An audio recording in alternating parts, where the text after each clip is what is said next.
Slanja, y'all. Hopefully, this will work now.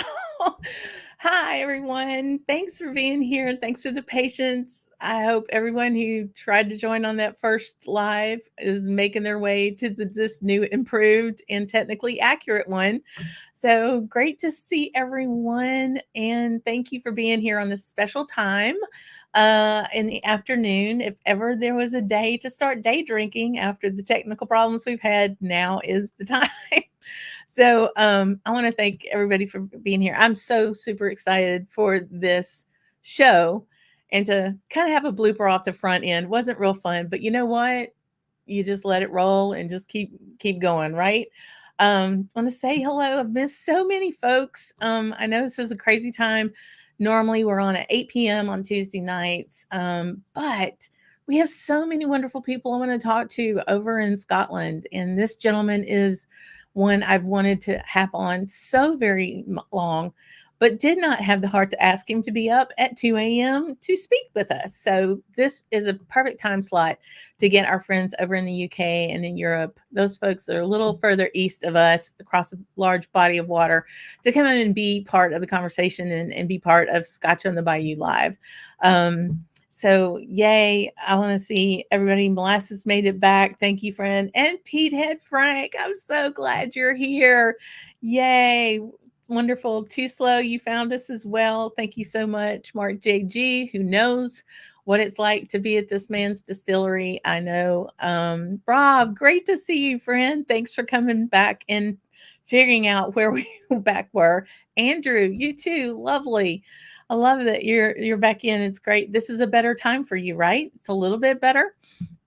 All the fun things that can happen. Yes, Stacey, my cohort and all things Irish, the joys of technology. Absolutely. And definitely we were bringing some gremlins and some bad juju somewhere, but we'll work with it. It's all good. Jimmy Jazz is in, and the man himself, Alasdair Day, my wonderful guest I'm going to bring on here in a few. So we're going to get going again now that we have technology working. I was hearing all kinds of things going on, and anyway, it's time for a dram. And I want to just say again how much I appreciate everybody hanging with me during this little bit of a hiatus on the summer. As you can tell, we've got lots and lots of new things going on in the background. New studio, working around on that, but all that we can catch up on later. First and foremost, I want to bring in my guest, who's been ever so patient this afternoon, this evening, and this man I can say I've almost known for 5 years now, which is crazy when I think about it. But he is someone who has moxie and a vision, and is so persistent in getting to the goals he wants to get to. It's evident, and what's most evident about this person, beyond the fact that he's so lovely and very nice, is the fact he makes hella good whiskey. And I would like to have you all join me, raise a glass, and welcome our guest, Alasdair Day, to the show. Hello, my friend. Hi, afternoon. Yeah. It is now. It is, yeah. Now we're working. Good afternoon now. Yeah, actually, that's behind us. Let's crack on. All that. Welcome, and thank you so much. I mean, it's hard to believe it's just been a little over a year that Mark and I were there at Raasay and enjoying that absolutely glorious place that you've built and come up with it in your brain. But it was amazing place, and I'm excited to have you here for us to kind of go through how you even got to that point and where you're going, and all that kind of fun stuff. Yeah, I'm looking forward to that, definitely. Well, cool. So what folks may not know and realize is that Alasdair and I actually met during the Isle of Whiskey Academy in 2019, October 2019. And I was there. I had won a competition that Rachel McNeil had to have a spot. And so I was going to the Isle of Whiskey Academy. I was so excited. It was my first time back to Scotland after I discovered whiskey, of course, as if I was Columbus or something. And just was going down one rabbit hole after another to learn as much as I could. And there was this presenter to come and talk to us about this new distillery he was coming up with. But even before that, he was working in whiskey, and I just wanted everybody to see this one particular picture, and how this where it started and how it's going. So first is 2019 at the Isle of Whiskey Academy. I was wearing, which I didn't realize at the time, Raasay Burgundy. Wearing it today.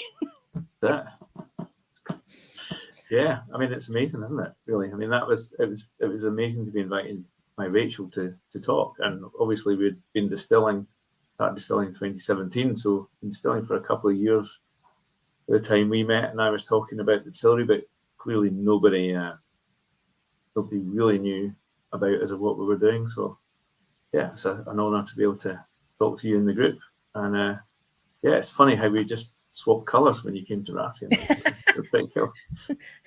It is, isn't it? That's really funny. And then last summer, we were there, and I think we'll talk a little bit more about that in a minute. But just the idea that in 4 years' time, I finally got to come and see what it was all about. And I mean, I've been a fan since day one, but after I had your whiskey, I was like probably a super fan at that point.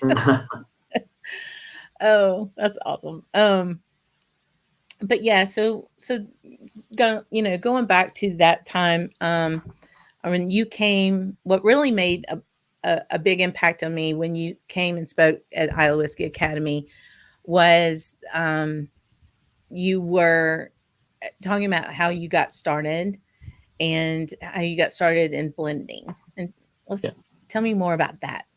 Yeah, well, I'm actually I'll show you my very nice glass, obviously, but I poured myself a whiskey from my kind of beginning of my whiskey journey. So this is the Tweedale blend. This is the very first batch that I produced at 10 years old. That's maybe just see my great grandfather on the back there. So my great grandfather was a whiskey blender, Coldstream in the Scottish borders, and that business started in 1820. He joined in 1895 when he left school. So he was a whiskey blender, and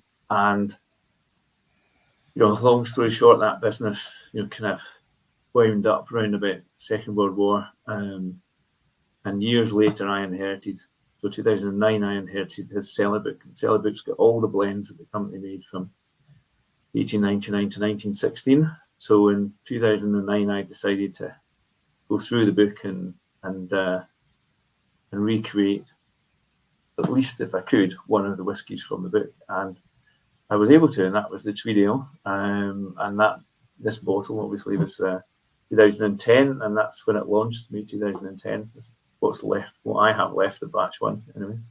And that's how it started. So that was really the beginning of my whiskey journey, and that I learned a lot from putting the blends together, and eventually realised that if I was going to be able to grow the business, that I would need investment, and I would need stock, and I need a pipeline of stock. And you start doing the numbers, and there's a point where I thought you could probably build a small distillery for that amount of money, and that was a kind of another light bulb moment. And so I wrote my ideas down, the plan for what was initially a borders distillery, because that's where my great grandfather came from. But I started designing the process and whiskey and how I wanted to do it, and then I was fortunate enough to meet Bill Dobby, who was looking to invest and get into whiskey. And at our first meeting, Bill mentioned Raasay, and I it's like obviously sat there for a while talking about Tweedale and my history and all the rest of it. So I kind of thought that was a no, and I kind of left a bit kind of down and went away and thought about it. Then it dawned on me that he hadn't actually said no. He said he was thinking about getting into whiskey. So I contacted him again, and after sort of 12 months of chatting about all sorts of things we could do in whiskey, we I went up, so it was May 2014 by this point. I went up to Raasay with Bill, stood outside what was then Issues Hotel, and you've seen the view standing there, and I just thought, yeah, this is it. He's Bill's right. Let's build the distillery here. So 10 years ago, July 2014, R B Distillers was incorporated as a company, and off we went. Yeah, started distilling in Raasay in 2017, and haven't looked back. That's amazing. And for those who haven't seen the view, this is the view. I wouldn't want to leave either, Alasdair. I mean, this is, and I don't know if you remember, that one cloud would not move the 2 days we were there. It hung there the whole entire time. And for those who haven't seen, like, we're standing in front of the distillery, looking over the water to the Isle of Skye. And it just an absolutely breathtaking view. You can see the ferry there, over here on the right-hand side, just over here. You can walk to the ferry. I mean, you wouldn't even need a car. You could just walk to the ferry to the distillery. It's absolutely stunning. Absolutely stunning. Goodness. I mean, it takes, you talk about family tradition. I don't know if you remember when we were there last summer, we kind of laughed about, my grandfather and his father ran illicit stills in the hills of Tennessee. And it skips a generation. I was laughing that, you come about naturally, you came by it, this family tradition type thing, to be able to take that and redo that, teetering around with that, having fun, maybe taking those recipes and being able to see if you could match it. That might be a fun thing to do, but to go from that to having it as a purpose is a lot. I mean, that takes moxie, it takes guts, it takes a little craziness, it takes a very, very understanding wife. Oh yeah, it definitely takes that. Who I've so been delighted to meet, and who is, I got to tell you, you did real well there. She's just amazing, and it takes a lot, and I think part of it, and our friend Roy talks about this serendipity, these kind of happenstance issues of finding Bill and finding those different people that can help you get to that spot. Who were some of your mentors or folks that you either looked up to? I mean, I remember that dinner that we had at Isla. You and I sat together that night that we had dinner with Jim McEwen. And I'm sitting here like my brain is about to explode because I'm in front of Jim McEwen and he's telling stories and making me cry, and the amount of whiskey knowledge he has. And for someone who's coming up and trying to figure out, like, how did you know and who did you grab onto as far as getting that type of energy and knowledge to keep your passion going further? Yeah, well, I mean, I spoke to a lot of people. One of the first people I spent a lot of time was Alan Wilsonholm. I don't know if you know, but he been in the whiskey business for a long time, and we used to have regular chats about what it is, what we were going to do, how, what style of whiskey we'd make, how you go about doing that, and that really got me kind of going and thinking and about what we were going to do, and then that kind of developed. And then when it got to actually doing distillery design, I was talking to a company called Allen Associates, and Scott Allen spent a lot of time chatting to him, and that's where we get into the detail of like the process and literally the chemical engineering of how you like define the liquid you want to make, and then how you the equipment and the process and the time and everything else you need to do that. And also Henrik Mullen at Spirit of Ven,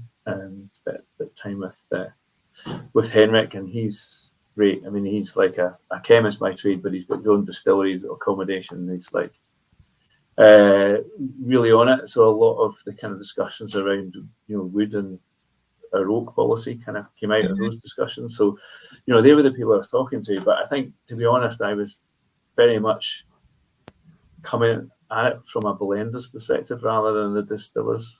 perspective. So kind of realised, I also looked at what was happening in the world. So looking at the craft distillers in the US and looking at how, I always use the example of rye being totally unloved, and now it's like an amazing thing because people really got into it and brought it back to life and created amazing rye whiskey again. And I think that inspired me. And then obviously looking at the Japanese whiskey industry and how they had managed to create some amazing demand for Japanese whiskies, and they were all doing things very differently from your traditional Scotch whiskey. So that and the blending kind of led me down that whole, we need to make more than one spirit type at the distillery. We need to have, we need to really think the oak policy through and what is it we're trying to get out of that. And I mean, that's part of the reason we use rye casks. It's like, just because that's,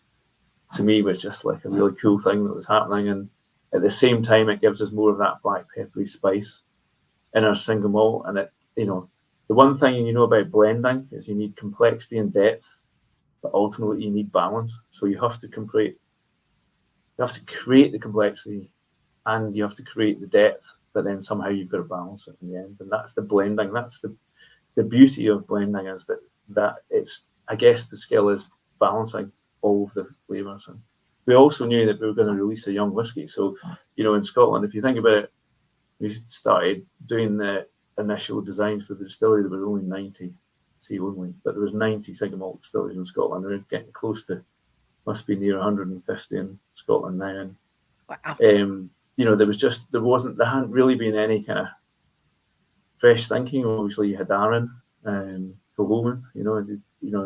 These guys were kind of leading the way, really, in terms of new whiskies, but there hadn't really been the kind of, how do we do things differently? It certainly hadn't been the, how do we make different spirit in the same distillery, really.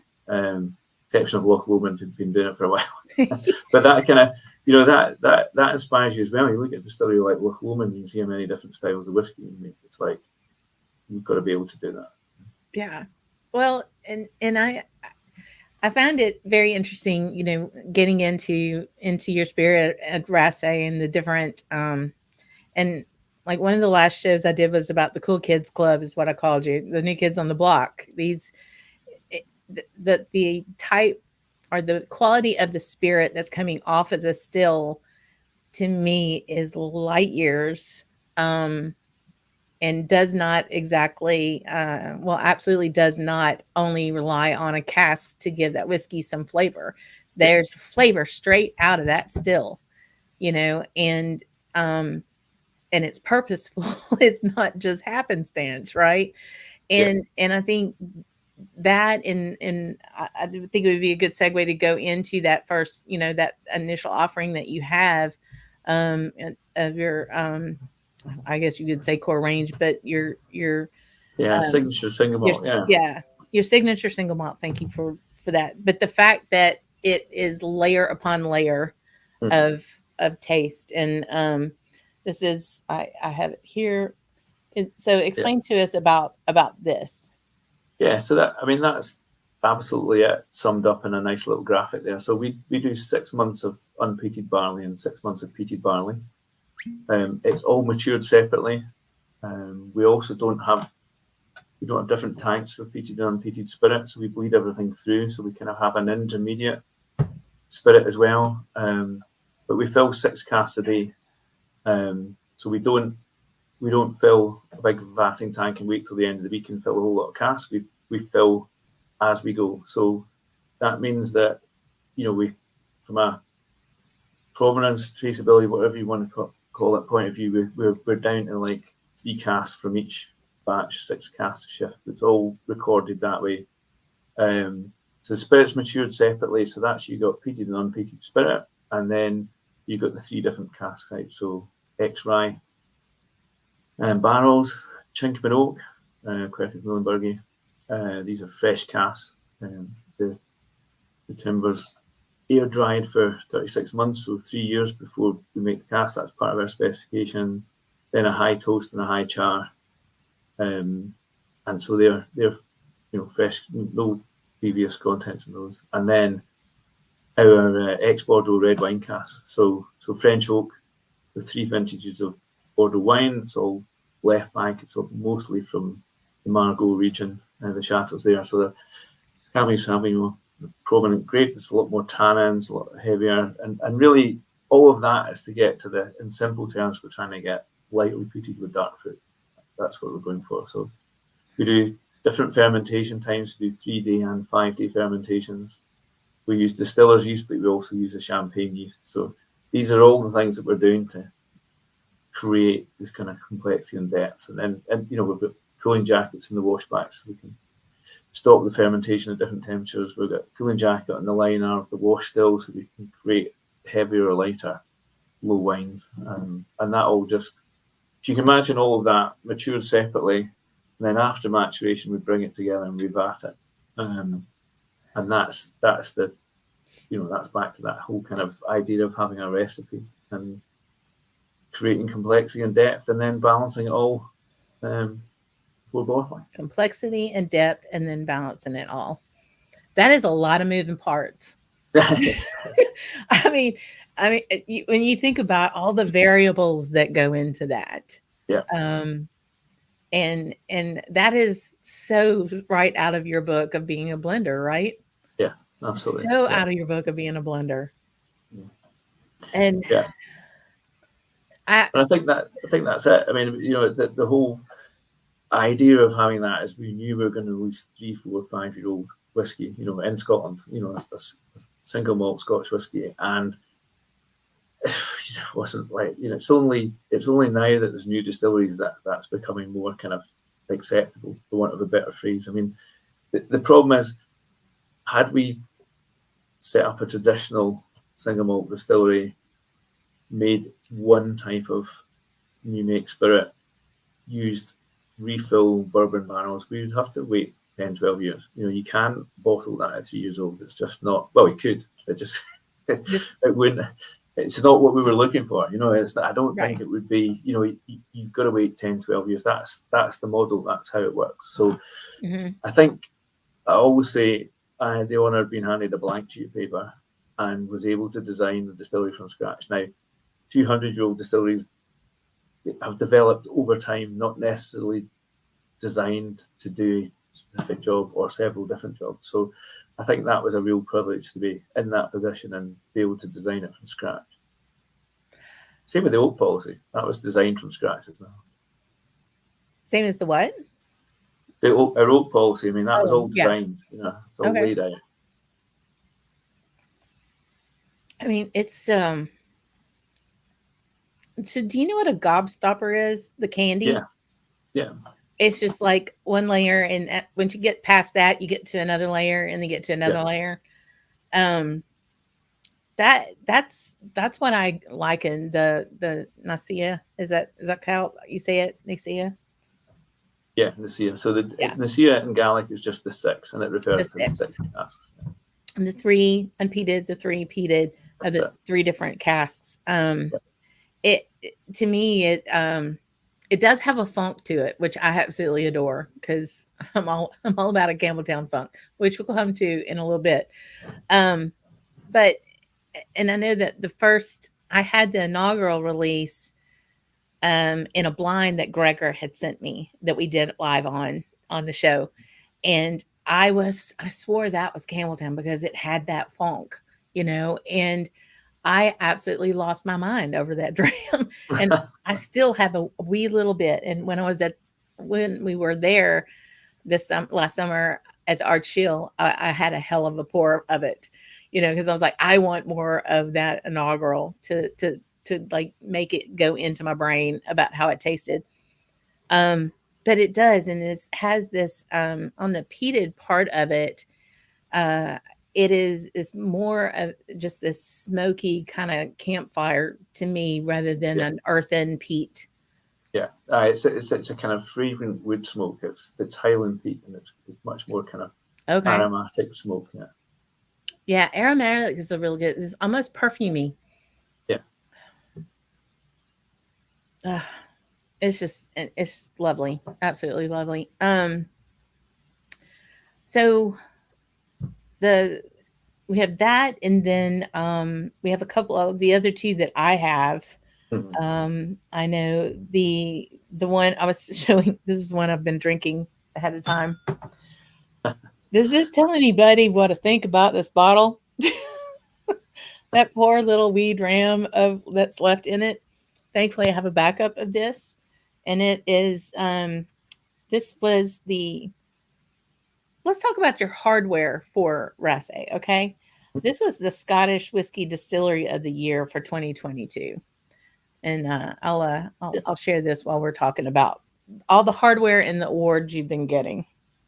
Yeah, I mean, yeah. So I mean, that was to win Distillery of the Year 2022. That's like 5 years after we started distilling.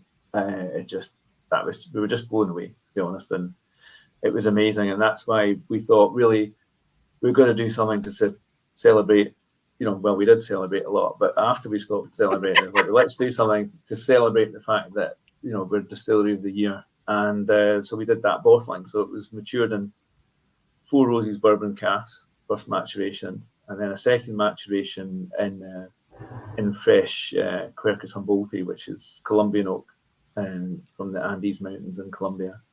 And it just gives, you get the vanilla and the butterscotch from the Four Roses. You've got the kind of creme brulee, as the room described it, from the kind of Humboldti cask, but then there's a little bit of herbaceous, almost kind of oolong tea coming in there from that as well. And it's just, again, it's balancing all those flavors. So, for me, that was something different. And then it's led into, we've just released it here in Scotland, just released the full maturation in Quercus Humboldti as well. So it kind of follows in the back of it. But yeah, so, and then recently we've just received another couple of Distillery of the Year awards this year. So London Spirit Competition and Tokyo Whiskey and Spirits Competition. So they gave us Best Distillery of the Year 2024. So again, just got to pinch yourself really when you get awards like that. That's fantastic and well deserved, because y'all are doing really good stuff. You're doing all the right things. The place is absolutely gorgeous. Your staff is fantastic. Every time we hear an ABBA song, we giggle because we think of the chef that was singing ABBA making breakfast that morning. It's the food, the plate, the accommodations are just amazing. Time for a Dram. Tom is in the chat. He'll be there in August. Cool. And it's just amazing. I can remember in these two pictures I have up, this first one was that first dram you pulled out was the early times, I remember. Yep. And what's, and we kind of make some emotional attachments to certain things at certain times. If I see a Brookline Isle of Barley 2011, I immediately think of Hunter Jackson pouring that for us in his barn during Isla Whiskey Academy. Here's the man that grew the grain who's pouring this dram. For this particular one, when you were pulling that, Mark's great uncle, that's all he drank was early times. So that was a memory, a core memory moment to where he can attach that experience to a loved one that he had. I think this other picture is right before I broke the glass, or either after I broke the glass. I dare say it's probably not the only glass that's ever been broken in there. But you literally crawled up those and poured us one of the 100% Colombian oak. Yeah. And I lost my mind. I mean, the whole flavor of it. I went down another rabbit hole about it and saw how many people, try to use it in wine instead of Quercus alba. And just it's somewhat similar, but it definitely gives it a different flavor. What is that flavor that you're chasing out of the Humboldti? Well, this is actually the bottle. This is that we've just done. So this is 100% matured in Quercus Humboldti, the Colombian oak cask. So I'll just pour a spot of that. You probably see the color. I mean, it's 3 years old, and it's just incredible what the cask gives. So, yeah, this is I think it's bottled at 50.7. So we went with a ABV that is kind of still going to showcase the spirit itself. But yeah, you get that. It's caramelized sugar. It's kind of almost like, when you spin sugar, you get that kind of caramelized. But then I get just the creme brulee part of it, because there is definitely a creaminess to the oiliness of it, Yeah, it coats the mouth. But when you're talking about the spun sugar, when you think about creme brulee, it's that hard sugar the caramelized sugar on the top that you break with a spoon to get to the custard. So you get, it is a bit like that when you drink it too. You can get through the sugar, and then it's this kind of creamy, custardy texture on the mouth, and then there's a little bit of, say, herbaceous notes. There's almost just a little hint of mint, more of a kind of spearmint, and then this kind of oolong tea, the green tea elements in there as well, just balancing out. So it just dries that, so it's not oversweet. It just kind of drying that sugar level down. And there's your balance. There you go. That's the balance. Yeah. That's it. Look at you being all smart and stuff. I tell you. but yeah. So again, this bottling is similar to that, except it's not been in the 4-row burst. It's been in. Yeah. It's been in these casks for full maturation, and it's peated and unpeated as well. So whereas that's just peated and unpeated in the same bottling, but all Humboldty. Yes, all Humboldty. So there's some unpeated spirit, some peated in the different casks that we batted together for this bottling. For the bottle that you've got, it was all unpeated. It's unpeated, right? It's good to see Michael in. Hey, friend. This is a bourbon guy. Let me tell you. Oh, okay. This is a bourbon guy. Yeah, good to see it. Really enjoyed it. As you should, my friend. Martin says he has the Ryan whiskey cask. Yeah. So that is now the Duncana. So this was actually just won whiskey of the year at Tokyo whiskey and spirits competition. So and that got us the best distillery of the year as well, and it won a Masters in the spirits business 24 as well, which is the highest award they give. So bringing in all the trophies. Yeah. Well, it's kind of a bit surreal, but yeah. Yeah, molasses is. Will we get any of that 100% in the US? Yeah. So that it's on its. I think there's 8,500 bottles. This is bottled with 80. And it's being allocated, so it'll go to Impex. The one you're drinking, so that's the distillery of the year, right? The 22 and the Duncana are in. Impex have them. They're in the States. I know you were telling me earlier that. Yes, Michael, we might need to talk. I need to get this stuff in Louisiana. I had to beg and borrow and steal, and if I'm going to be going to Texas soon, so I'm going to try to find it over there. But this needs to make it to Louisiana. Definitely in Texas. Mm-hmm. There you go. So hey, the Hogshead, thanks for being here. Wanting to know if you're going to do a completely unpeated Humboldty. Yeah, possibly. I think with this one, it's the first in what we're calling our oak species maturation. So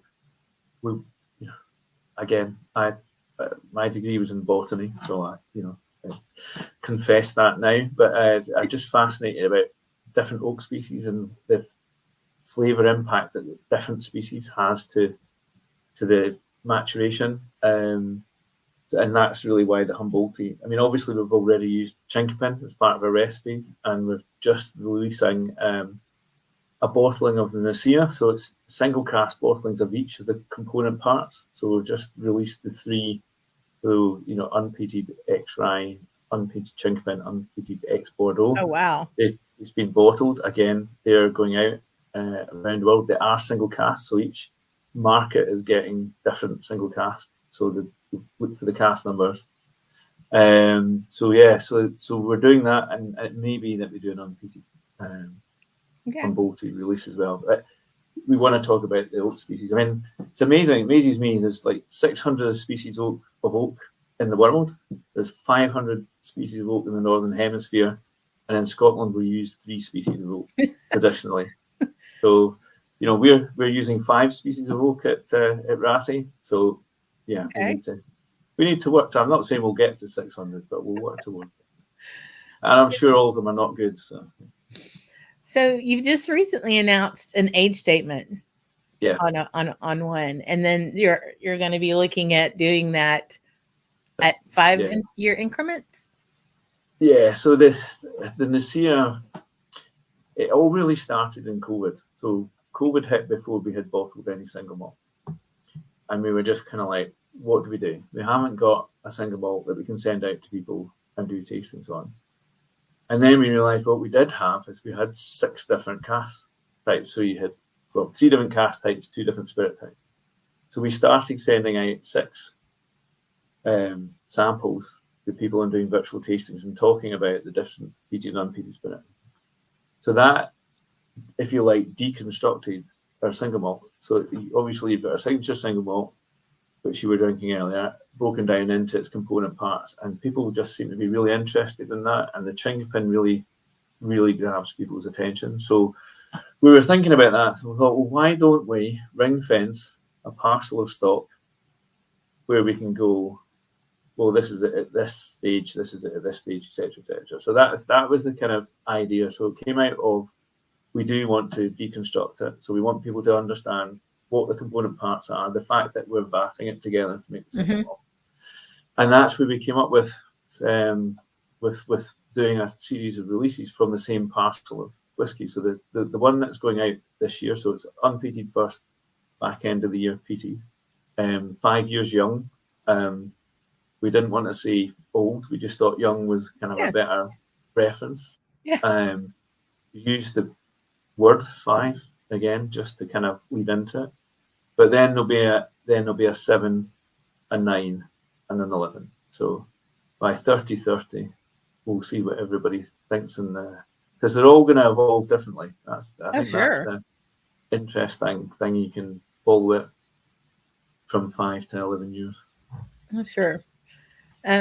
Rick's wanting to know if you're having challenges getting casks these days. Yeah, absolutely. I mean, I thought we were kind of in a good place. So we started off working with Woodford Reserve. So we had Early Times and Old Watermill and those kind of older rye labels. Then I'd been talking to Sagamore Spirits when we started. They started at a similar time with us, but obviously they weren't emptying any. They hadn't released any of their own rye. So I went back to them when they were starting to empty casks, tip casks, and they were like, yeah, of course. So we started working directly with them, and so we were bringing in the Sagamore rye casks, and I thought, this is great. This is really good, and it was kind of good timing because obviously things really tightened up on any American oak cask, bourbon in particular, but rye too. So we were kind of like, that's great, we're in a good place. And then Disaronno bought Sagamore, and they've got 2 Irish distilleries. So guess where the casks are going now?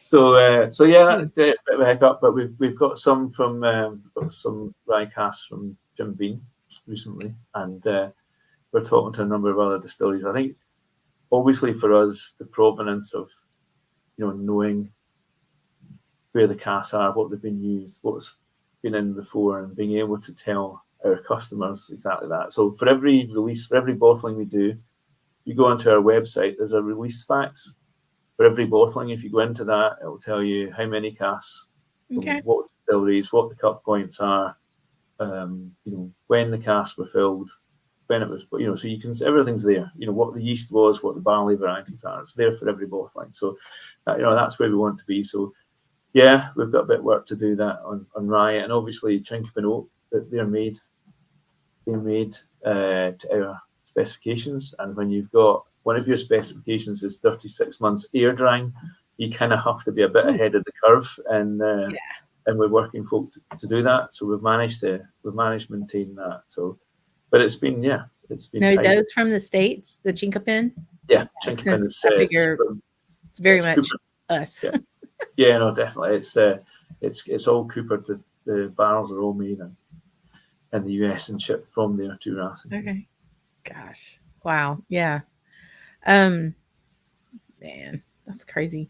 So Martin's wanting to know about any SMWS or other independent bottlings. Yeah. I know you've had a couple of there was a Berry Brothers one, I know. Yeah. So Berry Brothers have done 2 so far. SMWS, yes, they've got some casks. I had a meeting with them recently about something that's going to be released probably spring next year. So I'm pretty excited about that. But yeah, hopefully we'll have our distillery number and a SMWS bottling. Maybe April next year. Cool. You have to see how much I'm rationing this one. This was a distillery exclusive. Yeah. This was another award. It was, yeah. It was Tourism Destination of the Year, 2022. From the Scotch Whisky Awards. Distillery of the Year, Tourist Destination of the Year. 2023 was a big year. Didn't stop there. Just kept going. Yeah. And so again, y'all. Yeah. So fully matured in ex-Manzanilla, and again with the Tourism Destination of the Year, we wanted that to be a kind of distillery only bottling for obvious reasons, because it was Tourist Destination of the Year and you can come and stay with us in the rooms, and that was a big part of that. And the reason for ex-Manzanilla is to get that kind of salty maritime, just accelerate that, really accelerate that kind of island maritime element to the single malt. So can we talk about your bottle for a minute? Of course. This is the finest bottle that there is. I mean, there's some bigger bottles and there's some big statement bottles. Like I love Tamdew's bottle. I love Bladnock's bottle. You could hurt somebody with Bladnock's stopper. Like you could take it in a dark alley and come out a winner with that. But this bottle is absolutely gorgeous, to the point where any of my empties, we have multiple water bottles that way. I gift them to where other people can see how gorgeous this bottle is. They may not even drink Scotch, but they have such an appreciation for this bottle and the design of it. And just talk a little bit about, the things that you wanted to show in this bottle that represent Raasay.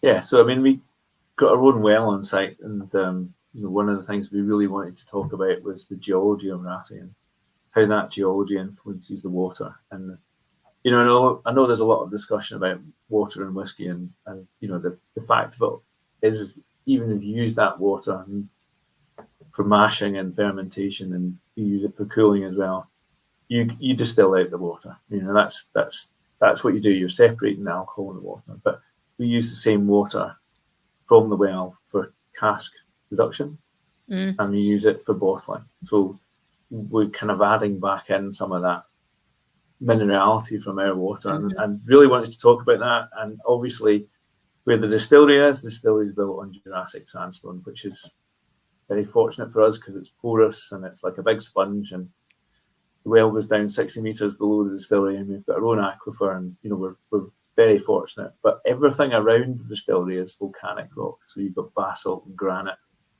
These are rocks that are not only very old, but impervious to water. So the water tends to run off the rocks. But as it's running off the rocks over hundreds, maybe even thousands of years, it's collecting all these minerals, and it ends up underneath the distillery. So we had the designers up for 3 days in Raasay, and this is the conversation we're having with them. And obviously, we drove them around the island, and we saw the views, and we saw the rocks, and saw Duncan, and all the rest of it. And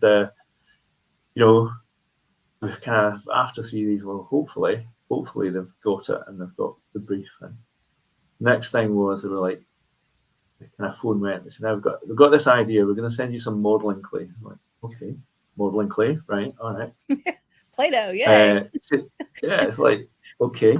And I said, remember North End Island, we went round this corner and there's that rock and it's kind of got purples in it. I'm like, yeah. Go up there, push the modelling clay into that rock. So, okay, we do that. Then we got the team, some of the team went up, pushed the clay into the rocks and put it carefully back into the box, and it got couriered back down. And then they're like, now we saw some fossils when we were on the East Coast, near Halle. Like, yeah. I said, you've got some of them in the wall in the distillery. Like, yeah. I said, can you send us some of those fossils down? Okay, so off the fossils went.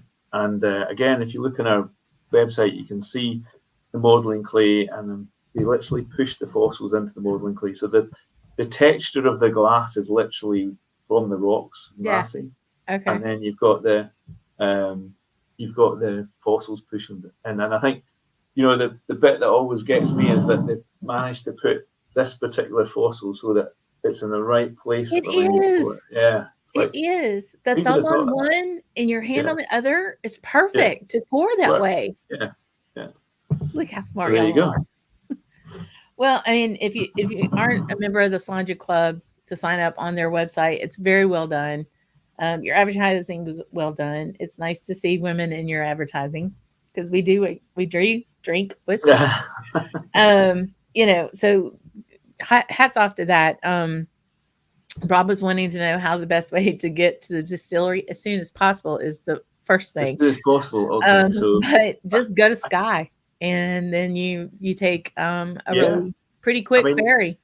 I guess the fastest way is get a flight to Inverness, and then drive 2.5 hours to Skye, get in the ferry for 25 minutes, walk up the road, and you're there. Yep, and then you're there. And next time it won't be overnight. Next year you may have to say, okay, Lee, it's about time y'all need to go. I'm like, I want to be there for like 2 or 3 days, explore the island, just to go up on top, play with the cows again, the whole 9 yards. It was just so amazing, for sure. And as if that isn't enough, you're embarking on another adventure, a little further south in the Wee Toon. Yeah, it's just a 6-hour drive from Skye down to Campbeltown. Yeah, that's amazing. So tell us about Machrihanish. So we bought Jury Farm at Machrihanish in December 2021. So we're now, this is our 3rd year of growing barley on Jury Farm. So the last 2 harvests have been malted. We've distilled 1 at Raasay so far.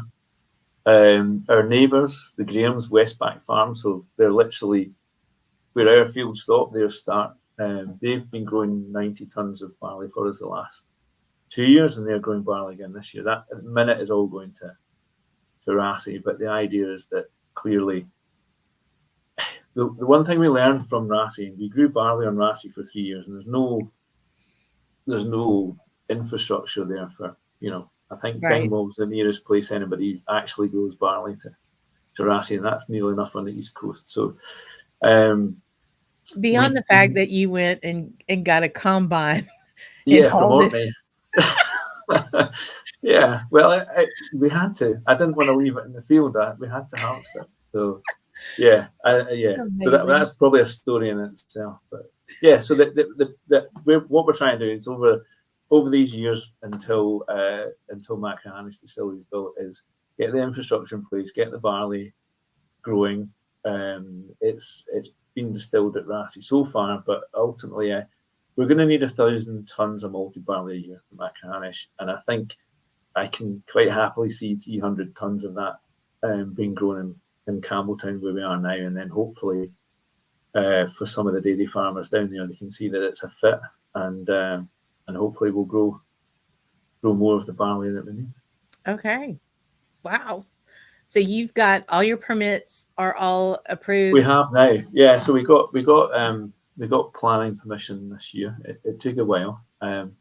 We've got a lot of conditions, so I reckon it's going to take us till March next year to satisfy all of the conditions for planning.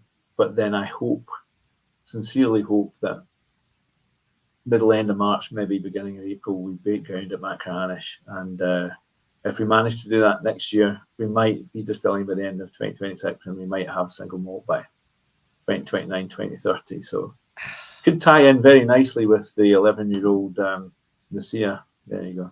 Wow. Wow. So I'm just going to go out and ask now, are we going to see a local barley Macrahanish? Yes. Ah, Without doubt. In fact, Duty Farm, there will be a Duty Farm Macrahanish. That's amazing. So do you have thoughts of that you want to talk about anyway of like the philosophy that you want for that distillery as opposed to not just a rubber stamp of Raasay, but like what characteristics are you looking for there, and also facility wise, it will be like Raasay in the sense that you're going to be able to stay there eventually, right?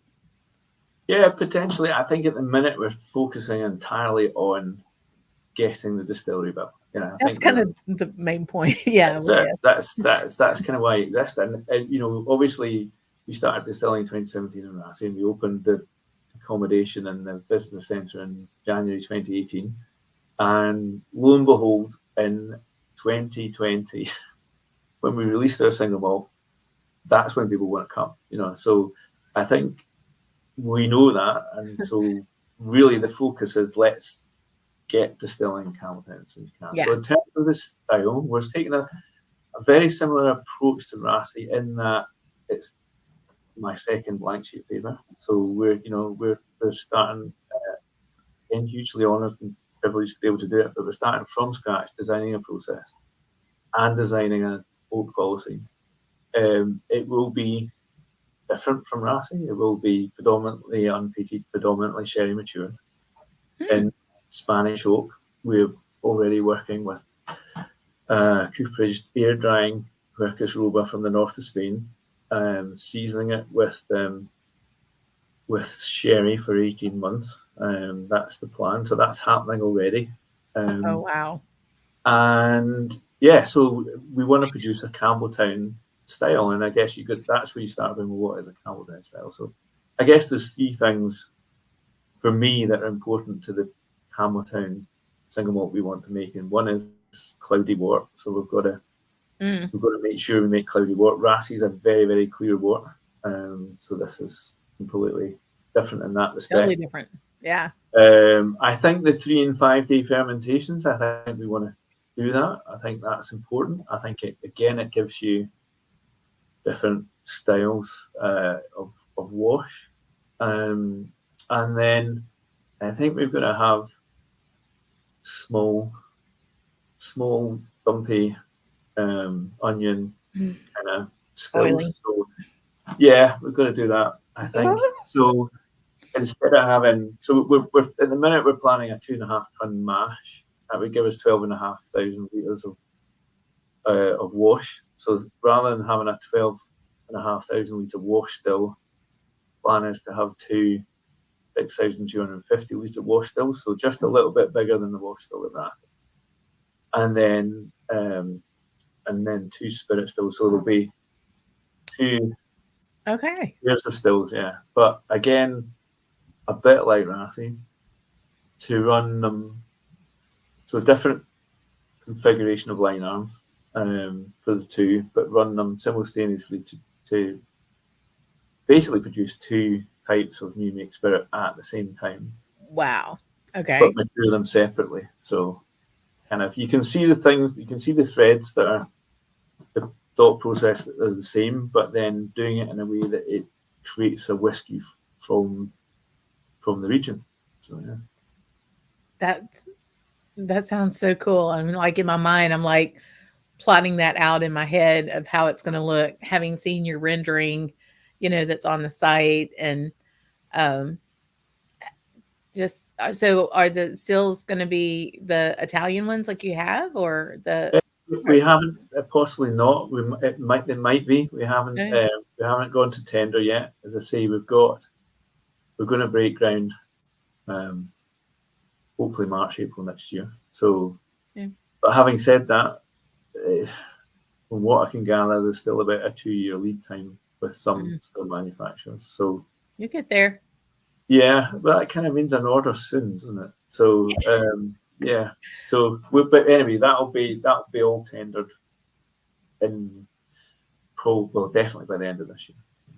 Well, you know, I have always said that a goal without a plan is a wish, and there's nothing about what you're doing is wishing. You're all planning and doing. Oh, is it? Yeah. Plan, design. Yeah. Yeah. 2 blank pieces of paper. Dude, I know. how Who gets to do that? Who gets to do that? Evidently Alasdair does. and just keep going and doing it. It was interesting. So we were in Raasay. We after we were there, we did a whirlwind ferry. It's amazing we got through 7 ferries and didn't have a delay. It was just maybe I should have bought the lottery ticket after that. After I made Mark go on a single track road to Ardnamurchan and then Mull over to Tobermory and down, we ended up down in Campbeltown and did I did the barley to bottle tour, and where we got to blend our own Springbank, which was amazing. And just kind of sitting there amongst the table and the other folks and the folks from Springbank, I just, you know, me, I was like, so tell me, what do y'all think about these new distilleries coming into Campbeltown? And oh yeah, it was great. You know, this one and that one and that one. And then these were the Springbank people. And I'm talking out of school here, and it's okay because they were like, but Macarhanish, I cannot wait for that. And I said, oh yeah, why? He said, do you see what they did at Raasay? I can't wait for them to come. This is going to be fantastic. That's a hell of a lot of street cred. Yeah, well, I mean, that's a lot, Alasdair. I mean, those guys have been so supportive of us as well, and you know, for the last 3 years at Malt Festival, they've let us have a pitch and talk about our plans, you know, to their customers, which is pretty big of them. And I went down to see them, and I went to see McAllister at Glen Scotia as well before we did any press releases, and just, you know, not really knowing the reception, and you know, say, it's hey, like holding my breath. Yeah, guess who's coming to town? Guess what we're thinking of doing. And but no, honestly, they've just been brilliant, supportive, and yeah, you know, we're hoping that we can, you know, work with them, you know, not just, but hopefully we can collaborate as time goes on. Yeah. Well, I think that's a big statement because, you know, they could have dished about something, you know, but they really are very respectful and very admirable of what you're doing. I think that everybody here are big fans. You know, I love that we have a Facebook group that are the friends of the rest. We're gonna have to get one for Mike Heinisch now. Well, there's one. There is friends from I haven't Mike found it yet. Oh well, I'll invite you. That's my bad. I'll have to get there. Sure I invite you. Yeah, but it is, and it's really good. Okay, first and foremost, to see the good guys win. It really is. I love it to see it when the good guys win, and you are doing some really cool stuff. And I know that Mark and I spent three weeks there this summer, and Mark too, and both of us being the 24 hours we were at Raasay was the highlight of the entire trip. Getting to meet you and Sharon and the hospitality and just being able to see the place and see the passion come to light, that was really it. And so I truly appreciate that very much, and all the time that you spent. What are you going to be doing for the rest of the summer? That's a good question. So I'm obviously up on Raasay quite a bit. Certainly in the next few weeks. I'm planning we're heading out to Japan for a trip in September. Yeah, there's a lot on Germany. I'm going to be in Germany, Sweden. Yeah, so there's a few things to kind of do, people to talk to. Love to get back out to the States at some point. I think it's obvious when you go places. Yeah, we just we're a new distillery and people don't really know us yet, and we've got a lot of work to do. So I think that's the focus for certainly the short to medium term. You need to talk about Raasay. Yeah, well, you got plenty of us that like to talk about you. Well, we really appreciate that. Let us do what we can for you, for sure. I really do appreciate it. I wanted to share one other picture. This was me trying not to cry because we were about to leave. But yeah, just we had such a great time. It was so much fun, and your whiskey's really great, but y'all are such good people, just really good people, Alasdair, and you and Sharon are. I'm really glad to say that y'all are friends and that we know you, and I appreciate all that you do, and I appreciate your time and patience as we got a quick weird start here and all that fun stuff. Not at all. No, I mean, our pleasure. That's all I can say. It's just, I say, it's just great to be able to talk to people about Raasay. So awesome. Want to do. Well, if you don't mind, I'll take you in the back here and say goodbye, and then I'll say, folks, I'll be right back with you in just a minute to say, okay. Thanks, Alasdair. Oh gosh, y'all, this is amazing. He is such a gentleman, and I don't know if you caught the reel I had. I was trying to figure out what song was good for Alasdair, and I picked Bill Withers' "Lovely Day" because Mr. Day is ever so lovely and just so very nice, and he makes such good whiskey. So again, reminder: there's 2 more summer shows. On the 28th of July, I'll have Rachel McNeil. If it weren't for Rachel McNeil, I wouldn't know Alasdair Day. If it wasn't for Rachel McNeil, I wouldn't know John McShane, who is my guest in August on the 18th. So those are the 2 upcoming shows that we have. And look out for some shorts that are coming out and a couple working on some other videos. And then we'll be back in September with some more shows live at our regular time. Thank you all so very much. Appreciate you being here. I think it was great to see our folks. I saw Fraser. I saw Pete Head, Frank. I saw quite a few other people. I saw Scott pop in for a bit from those folks over across the pond, and I'm glad that worked out. So let me know what you think, and we will see you again in a month with Rachel McNeil. Until then, check me out on socials and watch for the shorts, and I will say, slàinte y'all.